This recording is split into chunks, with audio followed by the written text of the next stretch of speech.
मित्रांनो, हेच आहे ते ठिकाण, की ज्या ठिकाणी आपल्या अख्ख्या महाराष्ट्राचं लाडकं दैवत हो, आपला विठुराया ज्या ठिकाणी होता, तेच हे कर्नाटकातील ठिकाण हंपी आणि हंपीमधील या भागाला म्हणतात विठ्ठलपुरा. अप्रतिम वास्तुकलेचा नमुना असलेला हा भाग अक्षरशः आपल्याला वेड लावून ठेवतो आणि पाहत राहावा असं हे ठिकाण आहे. हंपीमध्ये असलेलं मोस्ट पॉप्युलर डेस्टिनेशन कुठलं असं जर तुम्ही विचारलं तर हे आहे मोस्ट पॉप्युलर डेस्टिनेशन म्हणजेच विठ्ठल मंदिर. या ठिकाणी अजून एक वैशिष्ट्य आहे. ते असं आहे की या ठिकाणी असलेला हा दगडी रथ की ज्याची चाकं जागेवर गोल फिरायची एकेकाळी.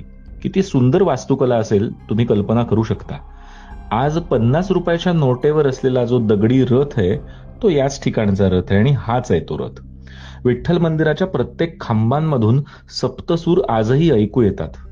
दगडी खांबांमधून सप्तसूर कसे ऐकू येतात याचं कोडं शास्त्रज्ञांना अजूनही सुटलेलं नाही.